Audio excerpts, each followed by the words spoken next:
지금 전국적인 이 요소수 부족 사태, 결국 화물차가 멈추면 물류도 중단되고 특히 소방, 구급차들도 멈출 수밖에 없는 심각한 상황인데 그나마 나온 대안들은 현실성이 떨어집니다. 청와대도 태스크포스를 구성해 대응에 나섰습니다. 정지주 기자입니다.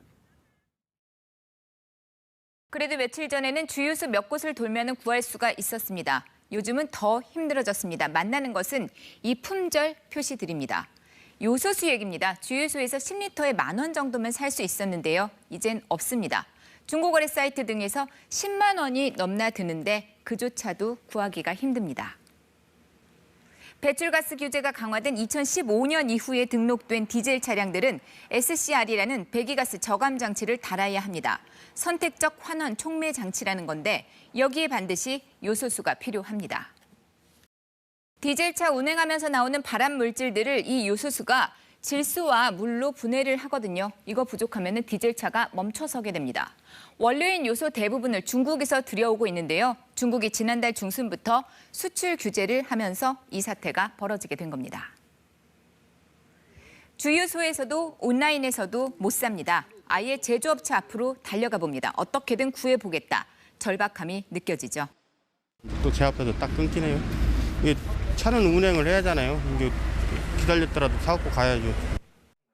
이 틈을 탄 사기도 기승입니다. 제조업체 번호를 가로채서 요소수 구매를 문의한 사람들에게 돈만 뜯어내는 겁니다. 그 피해 금액만 7천만 원에 달한다는데요. 의심을 안 했어요. 제가 확인을 하고 전화를 했기 때문에 차분하게 사무실 직원처럼 전화를 받더라고요. 그런데 이 요소수가 절실한 분들, 화물차 운전자뿐만이 아니었습니다. 경운기나 트랙터 같은 농기계에도 꼭 필요하고요. 소방당국이 비상입니다. 소방 차량의 80% 그리고 구급 차량의 90%가 이 요소수를 사용하고 있는데요. 지금 3.7개월분의 요소수를 비축하고 있습니다. 그러니까 요소수가 부족해지면 소방차와 구급차도 멈춰버릴 수 있다는 얘기입니다. 그래서 소방청이 전국 소방본부에 요소수 비축량과 사용량 현황을 일주일 단위로 공유하라고 지시했습니다. 서울시의 경우 각 소방서별로 한 달 사용량에 해당하는 150리터만 남기고요. 모두 반납할 것을 명령했습니다. 상황이 이쯤 되자 소방차와 구급차에게 요소수를 무상으로 제공하겠다는 이런 주유소까지 등장을 했습니다. 착한 주유소다 이런 반응들이 나오고 있는데요. 정부도 대책 마련에 분주합니다. 일단 산업용 요소를 차량용으로 바꿔 써보자는 대안이 있는데요. 우선은 품질이 걱정입니다. 산업용 요소는 불순물이 많아요. 품질을 맞추기가 쉽지는 않아요. SCR 장치가 다 고장나는 거예요. 교체하는 비용이 화물차 같은 경우에는 1,000만 원 정도 드는. 환경부 역시 관련법상 검사가 필요한데 기준 적합 여부를 확인하는 것에만 1, 2주 걸린다며 어려움을 밝혔습니다. 배기가스 저감 장치를 한시적으로 해제하자 이런 의견도 있지만요. 이 또한 현실성이 떨어집니다.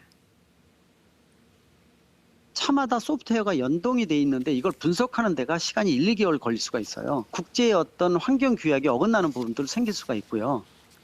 그래서 해외 직구를 알아보는 분들도 많습니다. 중국산 또 일본산이 있는데요. 최소 보름에서 한 달까지 걸립니다. 요소수는 당장 필요한데 말이죠. 그리고 여기에 중국 세관이 수출 제한 품목에 차량용 요소수를 추가했다는 소식이 들려왔습니다.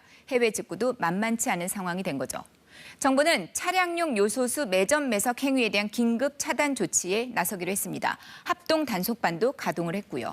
또 중국과의 협의를 통한 수출 재개를 비롯해서 수입 대체와 통관 지원 등 필요한 조치들을 모두 검토하기로 했습니다.